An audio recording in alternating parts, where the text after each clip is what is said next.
Are you sick and tired of wasting your time and losing tons of money with no-shows? Well, in today's podcast, we're going to talk about how to fix it, how to get rid of them, and how to make sure every guest shows up, all on today's show.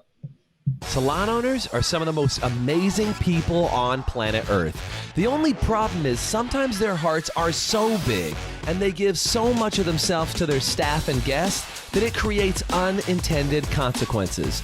Our goal is to change the industry by elevating the way the rest of the world sees salons, spas, and barbershops and give it the credibility that it truly deserves. This is the Salon Owner Evo Revo Show. Today's podcast is brought to you by Salon Scale, allowing you to charge by what you know, not by what you feel.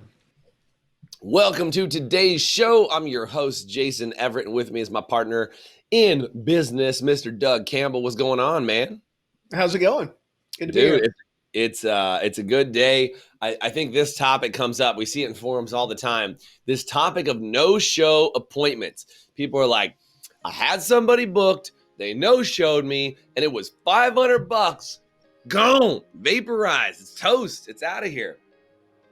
That happens sometimes inside the salon. Let's talk about how to fix it. If you have that problem, say I do in the chat. If you have clients who book appointments, maybe even through the online booking system, they book them online and they just never show up. Are these ghost people? Do they exist? Do they really want their appointment ever? Or what the heck happened? Maybe it's your online system. Maybe that's broken. Who knows? But I think we've got some good tools on how to fix it. Doug, you got some good ideas on this. We've talked about this a lot with people inside the academy about how to fix this problem. So let's talk about it. Let's dive in. Let's do it. If you're excited, comment. I'm excited. Doug, let's talk about it.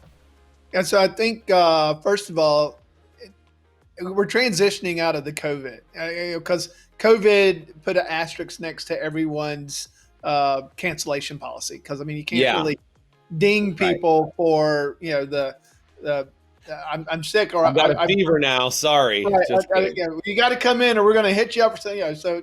But we're moving out of that. Right. And so now then people are also taking advantage of some of that. So I think it's two things. One, you've got to have a policy. I talked to a salon the other day and they said, "Oh, we have a no-show policy. We just don't enforce it." And I was like, "Okay, well, sounds accurate. Right. It's like, so you realize you don't have a no-show policy then. It's like having a speed limit, but having no police on the street to ever give you a ticket. Right. Then people are never going to follow it. Right. It's like, so you got to put it out. I'm glad you've worked on one. I'm glad you at least got the concept. But you got to put it out there. And I think it's important that you frame it in what's good for the client and not what's good for the salon. Because you're never going to win that one. We're losing time. We're losing money. They're like, I don't care. You're Nobody the one in business. Right. But I think if you frame it that it's so that we have people waiting to get in. And in order to respect our clients, to a policy in place so that people that need to get in can get in instead of appointments being eaten up by people that aren't going to show up. So, and again, is it 48 hours? Is it 24 hours? What is it? The other thing I think that's one of the problems is the online side. I think online booking's great. I mean, I was one of the ones that was resistant for years till we finally I felt comfortable with it. We eased into it. There's a good system in place. Right. I mean, it's gotten very clean. And I think you can't really do it without now. But one of the problems that's created is that people will go on and book that. And I don't think they're doing it out of ill intent, but they'll go and book with a couple of different salons and they get the price and then they go to the one that has the best time and the best price. Sure. And they forget to go back and cancel the other appointments. 100%. And so I want to say this, Doug, because I think you brought up a good point about kind of like pre-COVID, then COVID, and then now. Not that we're out of the woods completely on COVID or anything, not to freak everybody out, because I know Canada's still on levels of lockdown, all such stuff, just to give some clarity. But the idea is that before COVID, you had a little bit more authority if you wanted to get somebody. I would say get somebody in trouble almost, like enforce a policy, charge half of their appointment for a no-show or something like that. If it's an expensive appointment, they're going to spend $500 and they no-show. Clearly, it's going to cost you money. So, a lot of people are like, we charge half if they no-show or we charge this. And that was very easy to enforce. Then COVID, we kind of had to loosen some of that. And now we're coming back into where we can hold it. But I think one of the challenges, Doug, is that people want to enforce it like a penalty. They're like, well, you no showed, so I want to charge you money. Right. And I think that's the answer, is like they kind of go this like this level of like, I want to punish you for, screwing me over or costing me money. And I think that the idea, instead of punishing them for doing it, is how do we take care of them and procure them correctly when they book that online appointment, do it. And you nailed it. You said people will book with you, they'll book with another salon, and they'll book with another salon because they'll go, oh, I can't get on your books for 2 weeks, but let me schedule that one and get it. Then they call another salon and find out they can get in this week. They schedule the new salon and they're like, I don't remember what that other appointment is. It doesn't cost me anything. I'm out of here. Right. Right. And by the way, I just did this. I'm today, I got a doctor's appointment and they just confirmed it. And they actually used all the things that I want to teach you guys today. They used it to confirm me because I did exactly what you said, Doug. I called the doctor. They got me on, I was a new doctor for a new thing. And I went on and booked an appointment and they were like 2 months out. So I called 3 other places. I found somebody who can get me in a week. So I booked the second one. I'll tell you right now, I didn't cancel the other appointment yet. And I was like, where is it? It's on my calendar. I'm not really sure. Where's the text? I don't know. It's a new place. I don't know what the name of it is. Right. And so this is the thing, is that people don't intentionally try to take money out of your pocket, but they do it because they're thinking in their interest versus in your interest. So what are some of the things that they can do, Doug, to make sure when that appointment gets booked that they actually show? Because I think you can't just treat an online booking like a real appointment. In fact, I would say that needs to be a appointment request until it's confirmed by a physical person.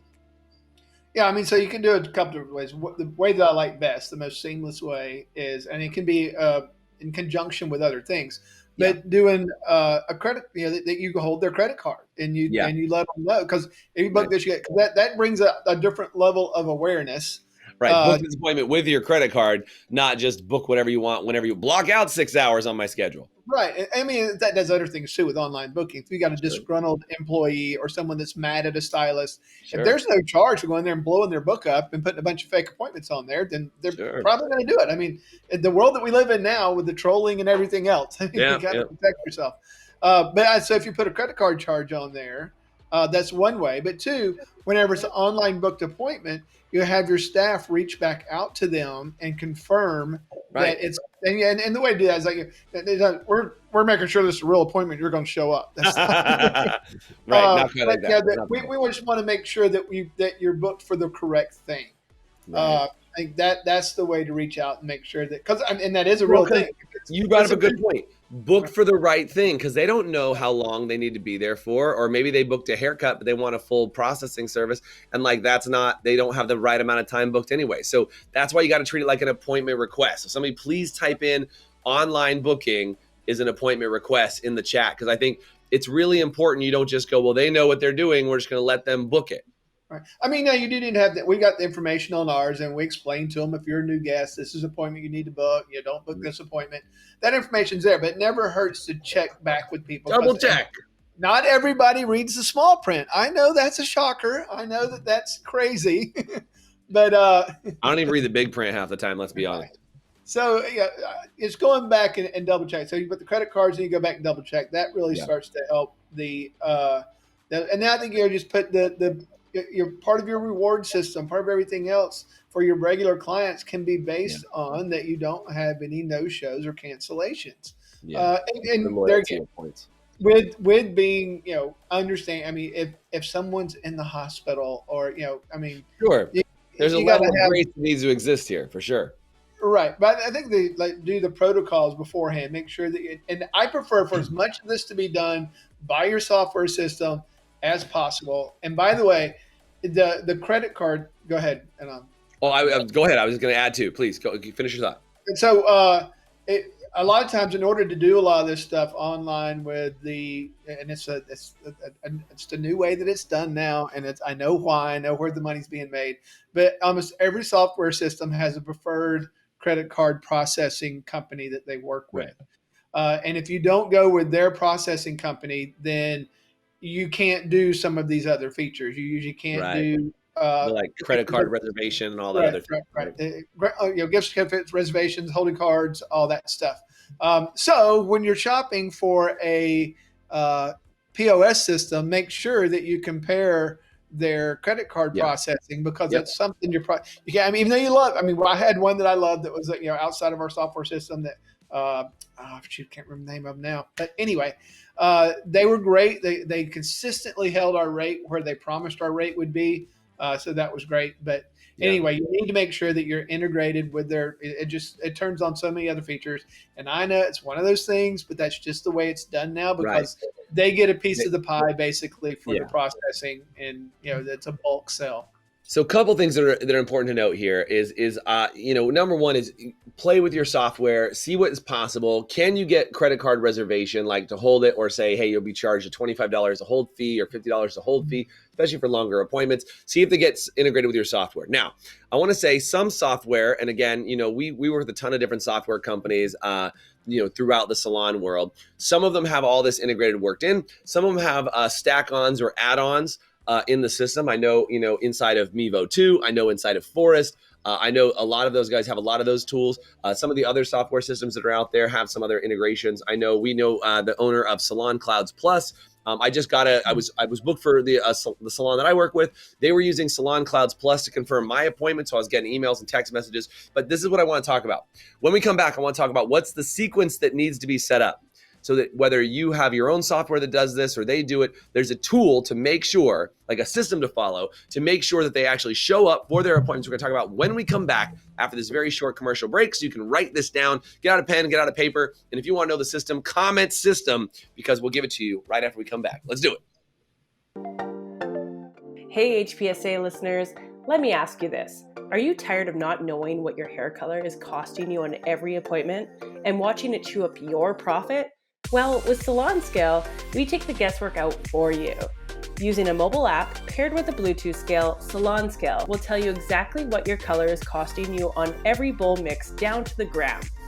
As you mix, Salon Scale will also digitally store your formulas and track how much product is being used in real time, so you can manage your inventory, cover your expenses, and generate more profit in your salon. Use promo code HPSA10 to get 10% off an annual subscription. Salon Scale, the new standard for mixing color. Welcome back, you guys. We're talking about how to prevent no-shows, how to prevent that money from just getting wasted on your books. If you have no-show issues, type no-show in the chat. I'd love to know from you as we're talking, whether you're on with us live or you're watching on replay or you're listening in your car driving to work. Just shout no-show at your radio. Totally fine. I will accept that as a type in the chat /shout at your radio while you're listening to the podcast. I said radio. I feel like I sound 100 years old. You can shout at your cell phone that you're playing the podcast on. Whatever works. Your AirPods, you can yell at them too. Totally fine. We'll make sure we do it. So I want to talk about this because I mentioned it's hilarious. I just got another text from these guys. This might be a little overkill. So let's talk about the follow-up sequence this doctor's office used to connect with me. So I went online. I booked the appointment, okay? And I can't remember if I called or I went online. Either way, I booked the appointment, and immediately after booking the appointment, I received a text message saying, we've received your appointment. It's scheduled for this time and this day, and it had a button to add it to my calendar right from the text message. So I don't know if your software will do that, but there's some pretty cool things in here. And I could add the appointment directly to my calendar. Okay, so that was immediately upon booking the appointment. Now, I think I had called in, so they didn't do the phone call part, but I would recommend if they book online, like Doug said, that you then send them a text message. So super important. One sequence is send them a text message. The next is make a phone call to confirm all of the information and details. Okay. Then I think later in the day, I received another text message from them, which could be either on the same one or another one, that actually said, hey, we have a new client patient form. Now, for you, you might say I have a new client. Whether you're a med spa, you might have a new client patient form. If you're a regular salon, spa, barbershop, something like that, you might just say, hey, I have a get to know you form. We'd love to have you fill out in advance. Now, the reason why this is such an important detail here is that if they actually fill out that form, guess what that does? It raises their level of commitment to the actual appointment, right? Is now they filled out this new guest form as they're filling it out. And now if they were thinking about it, you've now made a really good first impression. You send them a text, you send them a new guest form, you fill all that stuff out. That's confirming more of that information. Then the next thing that happened for me on this appointment is 24 hours prior to my appointment, I received another text message saying, hey, we just want to confirm you're still good for tomorrow's appointment. Please respond yes or reschedule if you need to do it. So even 24 hours out, they checked in advance to make sure that appointment time was still good. Then I have the appointment later today. I got another text this morning saying, we're looking forward to seeing you today. Here's the information. Here's the address for the location. We're excited to have you. And then they also, in this version, they actually asked me to set up a new membership like client portal. Now that could be, I'm just putting this out there for you, that could be maybe even signing up for your loyalty program or making sure they do a pre-form before they arrive or something like that. And so now, as I'm getting these messages, my commitment level, like if I'm not going to be there today, one of those messages I would probably respond to and say, oh yeah, sorry, I'm not coming, or I might make a phone call, but at least they're protecting themselves. Internally here at our office, if you were to book on my calendar, we were to have an appointment and you no-showed on me, I know that that's usually my fault. So what do I mean by that? Why is it my fault that you no-showed? Because that's how I look at it in the office. Is because in our office, the policy is somebody from our team will reach out to somebody in 24 hours in advance and confirm that appointment. Because if we haven't heard from you within 24 hours, it's possible that something in your life happened and prevented you from coming to the appointment. So if 24 hours out, we reach out to that person and they don't say anything, then that no longer is a confirmed appointment. And the language around that, like Doug said, is really important to say, due to the high demand for what we do in the salon right now, we want to make sure that every client has an opportunity to book, and we have you booked for an appointment tomorrow. We just wanted to confirm that you're going to be able to make it so that we can, allow other clients who've been waiting to book to be on the calendar if you're not going to be able to make it. And that probably, again, in the interest of other clients' benefit, instead of like, I don't want you to no-show on me, so are you coming tomorrow? Right? Again, make it about the client benefit, and it makes a huge difference in how you confirm. So is that helpful? Is that system helpful? If it is, do me a favor and comment helpful on here. I'd love to know. Let's see. Tony's got a question on here. Great question, Tony. She said, so I have a policy, but legally the guest is supposed to sign an agreement stating that they can be charged if a late occurs, and people have disputed the charges. All right. So you've had a legal issue with that. Doug, do you want to weigh in on that? I've got some ideas. Sure. Like online, you can easily put it up, and some of them already have it in there because of it. That by clicking this, by entering your credit card, you agree to pay any charges due to da da da da da. Right. And then for your regular clients, you can send out an email stating the same thing. So you please reply to this email in the affirmative or the negative that you're willing to, and again state, in order to serve our clients better and make sure that we can get people in and prevent people from not being there and taking appointments away from other guests. Right. This is our policy, and have them sign it or have them agree to it. Right. Tony with some good questions today. So the second question she said, so when we're doing our confirmations and they do not answer or call us back, should we cancel these appointments? So I would take that. Yeah, I would take that down the road of, if it happens once, okay. But if it's happened before, if it's a consistent thing, then I would say, and I would put that in the message. If you do not, it's got to be in the message. Right. If you do not reply to this text, or if you do not call us back, we will be canceling your appointment. So you need to know. Language on that, Tony, would be really easy. Just say, due to the high demand for our services, if we cannot confirm your appointment within 24 hours and hear back from you, we will need to cancel this appointment to allow other people to book in. And I'll tell you what, the problem that I see, Tony, most often is not, how do I say this? It's not that people aren't reaching out. It's they're reaching out with the wrong language. Okay. Right. So when you send a message to somebody and you just say, hey, we have you down for an appointment tomorrow, period. And you're like, but they didn't reach out to me. Okay. Well, yeah, I wouldn't reach out either because you sent me a message that says, I have you down for an appointment tomorrow. Like if we were hanging out, Tony, I'm like, hey, we got a lunch tomorrow. And I sent you a message say like, see you at lunch tomorrow. And you don't reply back. But if I sent you a message, Tony, and said, hey, Tony, we've got lunch tomorrow. Are we still on? ? Right. you didn't reply, well, that would be weird, right? Now, if I'm like, well, look, I know Tony doesn't always reply, like, hey, we're still on for lunch tomorrow. You're like, yeah, duh, I booked it 2 weeks ago. Yeah, it's still on. What if I sent you a message and said, hey, Tony, I had something come up, and somebody asked me if I could have lunch tomorrow, and since I haven't heard from you, I wanted to make sure we were still on. Are we still on? Right now, all of a sudden, you're like, oh crap, yeah, I'm still on. Let's have a lunch together. So just think of it like this: is that if the true communication is the response you get. So if you're not getting a response, it's probably because you're not asking for a response. And even just in this, and I've seen this happen a lot because even the doctor just did this to me today. They usually just say, we have you down for an appointment. Here's your information. And then they're like, and they say, reply yes or no. And that's okay, the reply yes or no. But I would literally ask the question, be like, we need to confirm this with a yes in order for you to keep this appointment. Please reply back with a yes. Right. And like, as soon as you add that changes the dynamic. Go ahead. It's the jeopardy piece. I mean, you get people's attention. If you just look at it and you're busy, you go, oh yeah, okay, yeah, I know I got it. And you just move on with your day. Right. But if you condition people and say, look, you need to respond to this in order to keep it, with our high volume, we got to make sure that everybody's showing up. We got a wait list. If you do not confirm, we will give your appointment to somebody on our wait list. Please and then they'll be like, I'm sorry. Yes, I'm coming. Right, I'm coming. I promise I'm coming. Please don't cancel it. Here's my credit card.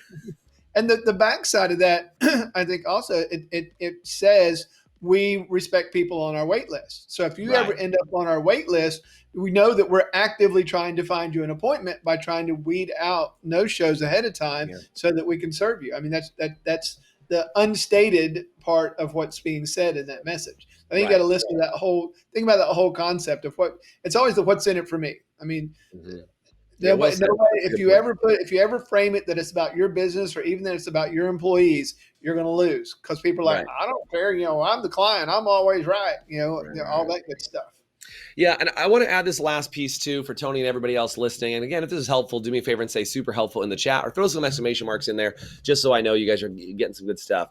But I also want to throw this out here is that, again, our policy here internally is that if you initially we do a text message, and ideally we want that to be an automated text message that goes out. And that's kind of like the easiest thing to do, right? If your software can send out a text message and they reply to that, then that's ideal. However, if, like, let's say the day before, the text message goes out in the morning and say, hey, you have an appointment for the next day. The receptionist at the salon should look at all those appointments. And if by noon or by 1 o'clock or whatever time of day you want to designate it, they haven't heard back from a certain number of guests, that's when they should now pick up the phone and call, if they have time to do this, pick up the phone and call and say, hey, we sent you a text to confirm you for tomorrow. Before I cancel out your appointment, because we have a wait list, I need to get confirmation. If you call me back before this time, I can confirm it. However, if I don't hear from you, I will have to cancel you out for the wait list, right? Like something like that. And then by 4 o'clock, you open up the wait list. Right? You open up the guest to the wait list for 24 hours in advance. And I'll tell you, man, you behave that way as a salon. And I promise you, your clients will love you for it because they know how tight your policy is. I go back to what Doug said earlier about people who said, well, we have a policy, but we don't enforce it. Okay. People love to know what they're walking into. And when they know you operate your business like a smooth operation like that, believe it or not, people do respect it. They will respect it and they will follow the policy. And again, going back to if this is a new guest, that they're the first time on your calendar, again, remember, make sure that a first-time guest has a slightly different level of confirmation and slightly different kid gloves that you treat them with versus a guest who's been on your appointment forever who never confirms anything. You know what I mean? And sometimes guests are like, look, I don't need to be confirmed. I'll be there. It's fine. And you got to figure out how do you handle that internally with your own system. So anyway, I hope this has been good for you guys. I mean, we do have some of those that just please don't give me all the confirmation. I'll be here. Fine, as long as they stick to that. And they understand that if they no-show, there is a policy in place that they've already signed off on. That's and again, you wouldn't let somebody stay on your calendar if they half the time no-showed, right? Right. I mean, that's the thing. So we do have some clients who say, look, you got to book day of. And you got whoever, if there's no one available, well, I'm sorry. We just can't. I mean, you've done it 2 or 3 times. We can't. We're not going to do that. Totally. So, guys, again, rely on your software. put a system in place, mind map it out. It gives me a great idea, Doug. We should actually set up a mind map for confirmations to like show salon owners. If you guys would be helpful, if that would be helpful for you and you want access to that, do me a favor and comment mind map and we'll build one. We'll show you the mind map that actually shows you where the appointment confirmations go and maybe some of the verbiage even that goes in there. I think that could be a really cool resource just so that you can add it to your software. Because I'll tell you, even though the software may do those confirmations, I'm pretty sure most software won't use the language that Doug and I just said. And so even though the tool will do it, remember, your software is not your business coach, right? So they'll put the thing in there, but they might have the bad language that doesn't get people to confirm. So you need to still change the language with your software company so that it is in your advantage. So anyway, guys, thanks for being on for the podcast today. Hope this was a helpful topic. Share it with a friend, tag somebody, show your team. Let's talk about it. Let's get it solved. And if you want more help for your salon of how to make it more profitable, more efficient, so you can run an amazing salon with an amazing group of people, do me a favor and comment support. And somebody from our team will reach out to you. We'll schedule you what's called a fast chat or brainstorm with you some great ideas and get you moving. Thanks so much for hanging out with us today. Doug, as always, great chatting with you and discussing all these ideas that are important for salon and spa and barbershops. Thank you so much. Take care, guys. See ya. Thanks for listening to the Evo Revo podcast. Today's podcast was brought to you by Salon Scale, allowing you to charge by what you know, not by what you feel. Please subscribe, leave us a review, and you can always get more information, including show notes and the video episodes at evorevopodcast.com.